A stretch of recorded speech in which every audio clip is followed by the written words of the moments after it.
solidaires, venons de constater avec amertume les cas récurrents de vols à main armée dans les paroisses, notamment Sainte-Agnès, Saint-Martin-de-Tours, Sainte-Thérèse et Sainte-Monique, disséminés respectivement dans les communes de Njili et de Kimbanseke. Pour votre gouvernement, il s'est de noter qu'il a été perpétré plusieurs cas de vol dans ces entités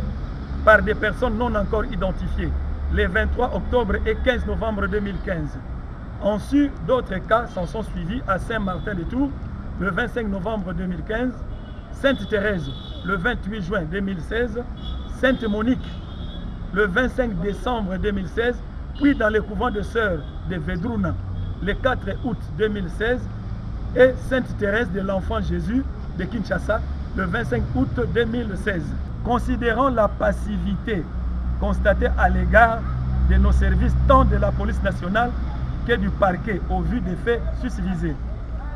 Considérant que l'État a la police nationale entre ses mains et par conséquent, il est assigné d'assurer à bon escient la sécurité de ses ressortissants et des étrangers se trouvant dans notre patrie. Considérant que le peuple congolais n'a pas une armée propre à lui et qu'il a des organes appropriés, au demeurant pour cette sécurité,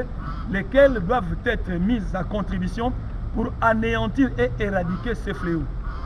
Recommandons au gouvernement, par les biais du ministère de l'Intérieur et Sécurité, d'arrêter la prolifération des crimes commis ça et là dans nos entités respectives et demandons à ces propos à son Excellence Monsieur le Vice-Premier ministre, ministre de l'Intérieur et Sécurité, de doubler d'ardeur afin de mettre hors d'état de nuire ce phénomène de banditisme qui semble avoir élu domicile dans nos municipalités. Le gouvernement, dans sa mission sacro-sainte et régalienne, doit impérativement prendre ses responsabilités au lieu d'abandonner son peuple qui par ailleurs meurtri et opprimé par le comportement barbare de ces délinquants qui sillonnent librement les avenues de la ville-province de Kinshasa. Ce faisant, nous, fidèles du doyenné Sainte-Thérèse, protestons avec la plus grande énergie contre ces cas de banditisme,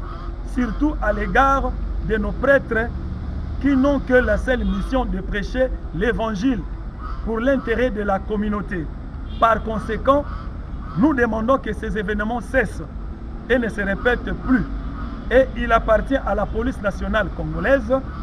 d'assurer notre sécurité et d'appréhender cette association de malfaiteurs qui sème la désolation aux paisibles citoyens.